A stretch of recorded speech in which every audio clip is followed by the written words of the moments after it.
के सामने कभी सिर नहीं झुकाएंगे। बहनों और भाइयों, जिन लोगों ने कर्फ्यू करके इस क्षेत्र में बहन बेटियों की इज्जत को नीलाम करने का काम किया था, जो लोग यहां की बेटी और व्यापारी के जीवन के लिए खतरा बन चुके थे, उन लोगों को फिर से पनपने का अवसर मत दीजिए। वे लोग आएंगे, दुम दबा करके आएंगे, बाद में गिरेबान को पकड़ करके इस पूरे क्षेत्र में फिर अव्यवस्था और अराजकता फैलाने का कार्य करेंगे। इसलिए मैं आज आपका आह्वान करने के लिए आया हूं। विकास में कोई कोताही नहीं बरती गई, किसी भी प्रकार की कोई कोताही केंद्र और राज्य शासन ने नहीं बरतने दी। सुरक्षा के साथ कोई खिलवाड़ नहीं होने दिया, बेटी और व्यापारी को सुरक्षा का माहौल दिया।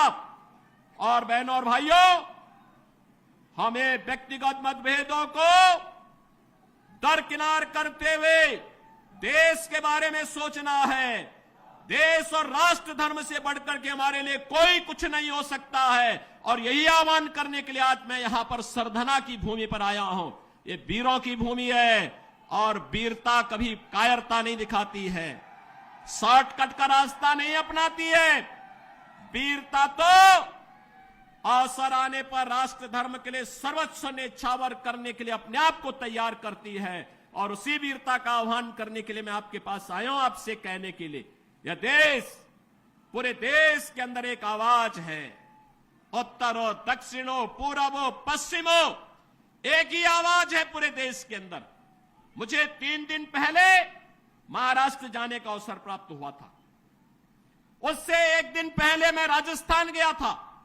अभी जम्मू कश्मीर से आ रहा हूं और केवल यहां की सभा के लिए आया हूं, अन्यथा मेरे और भी कार्यक्रम थे। मैंने कहा नहीं, मैं जाऊंगा सरधना में, मैं इस बार जरूर जाऊंगा, 24 में मैं जरूर जाऊंगा। और बहनों भाइयों, मैं इसीलिए आया हूं आपसे कहने के लिए, जो लोग गुमराह कर रहे हैं उनके गुमराह में आने की आवश्यकता नहीं।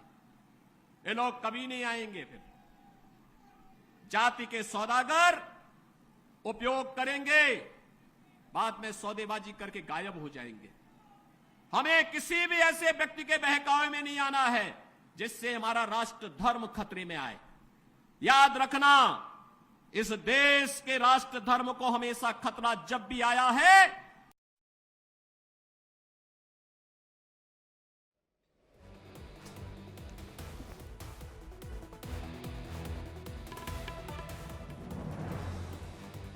सभा को संबोधित किया और उन्होंने कहा कि मैं यहां सरधना पहुंचा हूं और हालांकि आज मेरा काफी बिजी शेड्यूल था, लेकिन इसके बावजूद मैं यहां पहुंचा हूं।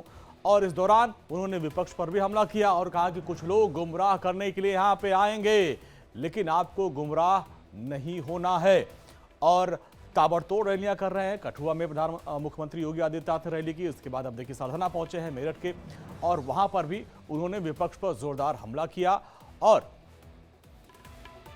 कहा कि भ्रम में नहीं आना है। मेरठ वीरों की भूमि है, पहले महिला और व्यापारी सुरक्षित नहीं थे और अब बहुत सारे लोग आएंगे, आपको भ्रमाएंगे, लेकिन भ्रम में नहीं आना है। मेरठ में आज सुरक्षा का माहौल है और मेरठ वीरों की भूमि है, कायरता नहीं दिखाती है। पहले महिला और व्यापारी सुरक्षित नहीं थे और अब सुरक्षित है सभी।